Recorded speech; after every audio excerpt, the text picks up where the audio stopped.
Welcome to our first episode of Islam in Subcontinent India and Pakistan.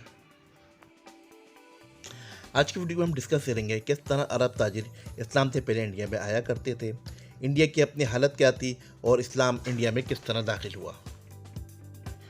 ज़हूर इस्लाम से कबल ही अरब के लोगों का अहम पेशा तिजारत था और वो इस सिलसिले में दुनिया भर में मुख्तलिफ ममालिक जाया करते थे और वो वहाँ जाकर तिजारत करते, वहाँ से कुछ अशिया लेकर आते, कुछ अशिया अरब से ले जाकर उन ममालिक में फ़रोख्त किया करते थे। तो दुनिया भर की तरह अरब तजार का बर्र सग़ीर में भी आना जाना रहा करता था। उस ज़माने में तिजारत चूँकि ज़्यादातर बहरी जहाज़ के ज़रिए हुआ करती थी, तो अरब ताजिर आम तौर पर जनूबी हिंद की बंदरगाहों में आया करते थे। इंडिया की जनूबी रियासत केरला में अभी भी एक जामा मस्जिद मौजूद है जिसे चिरामन जामा मस्जिद कहा जाता है। इस जामा मस्जिद के बारे में यह कहा जाता है कि ये इंडिया में सबसे पहली जामा मस्जिद है जो कि सन 6629 में इसको बनाया गया था। गोया इंडिया की पहली मस्जिद किसी फातह ने नहीं बनाई थी, बल्कि इसको अरब ताजिरों ने बनाया था। गो के खिलाफत राशिदा के ज़माने में इस्लाम बलूचिस्तान के बाद इलाकों तक पहुँच चुका था, लेकिन मुसलमान खुलफा की तवज्जो इंडिया की तरफ अमलन ना थी और इस दौर में इस्लाम सेंट्रल एशिया, तुर्की और शुमाली अफ्रीका में फैल रहा था। इधर इंडिया की यह हालत थी कि इंडिया बुरी तरह ज़ात पात के निज़ाम में जकड़ा हुआ था। पूरा मुआशरा 4 ज़ातों में बटा हुआ था। हर ज़ात दूसरी ज़ात से जुदागाना थी और निचली ज़ात शुदर और दिल्लत की बहुत बुरी हालत थी, जो कि अभी भी है। सियासी तौर पर देखा जाए तो हिंदुस्तान की वो हालत भी अच्छी ना थी।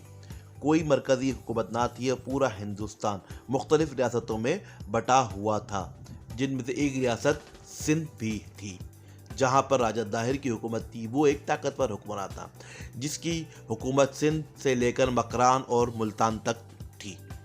दूसरी तरफ इस्लामी दुनिया में उस वक्त ख़ानदान बनु उमय्या की खिलाफत चल रही थी। जैसा कि पहले बयान किया गया, इस सल्तनत के अंदर बलूचिस्तान के बाद इलाके शामिल थे, तो गोया इस सल्तनत की हदूद सिंध के राजा दाहिर की हदूद से मिलती थी। उस वक्त इराक़ का गवर्नर हज्जाज बिन यूसुफ अल-सकफ़ी था, जो कि तारीख़ में इंतहाई ज़ालिम और जाबिर हुक्मरान के तौर पर जाना जाता है। हज्जाज बिन यूसुफ ने अपने भतीजे और दामाद मोहम्मद बिन कासिम को सिंध फतह करने के लिए भेजा। अब इस मुहिम जुई की क्या वजूहात रही, इस बारे में 2 मुख्तलिफ आरा आती हैं। एक रवायत ये मिलती है कि चूँकि हज्जाज बिन यूसुफ एक बेइंतहा ज़ालिम शख्स था कि जिसने अपने हाथों से हज़ारों ताबी बुजुर्ग को शहीद किया और इसके कैद खाने में हर वक्त हज़ारों लोग रहा करते थे, तो कुछ लोगों ने उसके मज़ालिम से तंग आकर मकरान के इलाके में पनाह ली, जो जहाँ पर उस वक्त तक राजा दाहिर की अमलदारी थी। तो उन लोगों को गिरफ्तार करने और मकरान के इलाके में अपने असर रसूख को बढ़ाने के लिए हज्जाज ने इस मुहिम के लिए मोहम्मद बिन कासिम को रवाना किया। जबकि दूसरी रवायत ये मिलती है कि राजा दाहिर ने कुछ अरब ताजिर के साथ आई हुई ख़वातीन को गिरफ़्तार कर लिया था, तो इन गिरफ़्तार ख़वातीन के रिहाई के लिए मोहम्मद बिन कासिम की सरबराही में एक मुहिम रवाना हुई थी। जंग हिकमत अमली के तहत मोहम्मद बिन कासिम ने बहरी रास्ता अख्तियार किया और दीबल की बंदरगाह पर पड़ाव डाला, जो कहा जाता है कि आज चल के कराची या ठट्टा के साहिल पर यह बंदरगाह मौजूद थी। इसी बंदरगाह के साथ ही राजा दाहिर का किला मौजूद था। अस्करी लिहाज से सिंध कोई इतना ताकतवर इलाका ना था, जबकि दूसरी तरफ इस्लामी हुकूमत में एक मुस्तकिल फतूहात का सिलसिला जारी था, तो इनकी फ़ौज खासी मजबूत थी। इसी सिलसिले में जब मोहम्मद बिन कासिम ने किले के बाद पड़ाव डाला तो मंजनीक का इस्तेमाल किया। मंजनीक एक ऐसी मशीन थी कि जिससे इंतहाई भारी पत्थर किले की दीवारों पर और दरवाज़ों पर मारे जाते थे, जिससे वो टूट गए थे, और इस मंजनीक का राजा दाहिर के पास कोई तोड़ ना था। यूँ मोहम्मद बिन कासिम ने दीबल का किला फतह कर लिया। राजा दाहिर यहाँ से भागकर मुल्तान के इलाके में चला गया, तो मोहम्मद बिन कासिम ने उसका वहाँ तक पीछा किया। मोहम्मद बिन कासिम की फतूहात का सिलसिला 3 साल तक, यानी 711 से लेकर 713 ईस्वी तक जारी रहा।